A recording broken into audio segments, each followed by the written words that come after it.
তোমাকে কিন্তু অনেক কিউট লাগছে। নাম কি রেখেছো ওর? ওর নাম রিমি দাস। অনেক কিউট বাচ্চাটাও তোমার মতো। আচ্ছা, একটা ছেলে একটা মেয়েকে বিয়ে করার জন্য কত টাকা ইনকাম করতে হবে?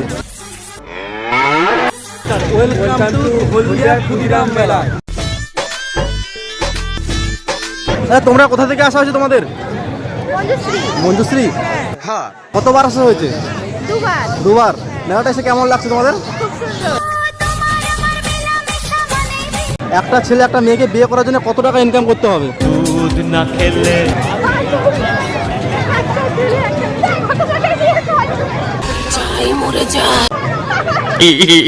উত্তরটা দিয়ে যাও।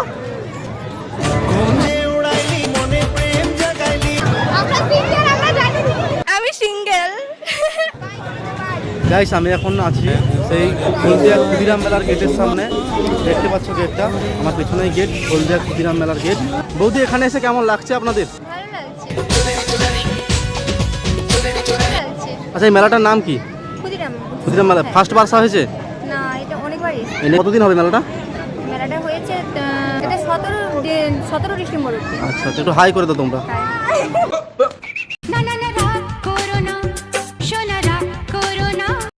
গাইস, মেলাটা তোমাদের ঘুরে ঘুরে দেখাবো। এখানে সত্যি খুবই আকর্ষণ কিছু রয়েছে। আগামীকাল থেকে শুরু হচ্ছে জলপরীর। গাইস, মেলাটাকে সবাই এনজয় করো। বলছি, কোথা থেকে আসা হয়েছে তোমার? এখানেই বাড়ি। কতবার আসা হয়েছে? আমি এখানে চাকরি সূত্রে আছি, তো যতদিন আছি মোটামুটি সববারই আসা হয়েছে। কিসের কারণে, মানে চাকরি করো নাকি? আচ্ছা আচ্ছা, এইখানে মেলার মধ্যে চাকরি নাকি? আমি ইলেকট্রিসিটি বোর্ডে যাচ্ছি। আচ্ছা আচ্ছা। আচ্ছা, কোথা থেকে আসা হয়েছে তোমার? কোথা থেকে আসা হয়েছে? কতবার আসা হয়েছে? আমি ফার্স্ট টাইম এলাম। আচ্ছা, একটা ছেলে একটা মেয়েকে বিয়ে করার জন্য কত টাকা ইনকাম করতে হবে? আমার এক্সপেকটেশন অনুযায়ী আমার কোনো এক্সপেকটেশন নেই। আমি নিজে ইনকাম করে নিজেরটা চালিয়ে নিতে পারবো। এরকম একটা মেয়ে যদি আমার ব্যাটার বউ হতো। আর তাও একটা আন্দাজ। মিনিমাম 50 তো হতেই হবে। 50 হতে হবে। একটু হাই বলে দাও।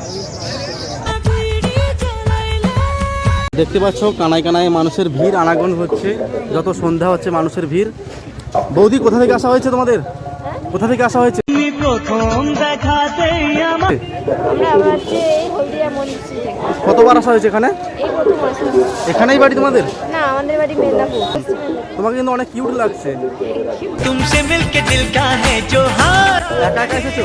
আমার হাজবেন্ডের গাড়ি আছে। ও আচ্ছা, ছেলে নাকি? ছেলে না মেয়ে? মেয়ে। হাই বলে দেবা লোকে। নাম কি রেখেছো ওর? ওর নাম রিমি দাস। রিমি দাস। অনেক কিউট বাচ্চাটাও তোমার মতো। একটু হাই বলে দাও।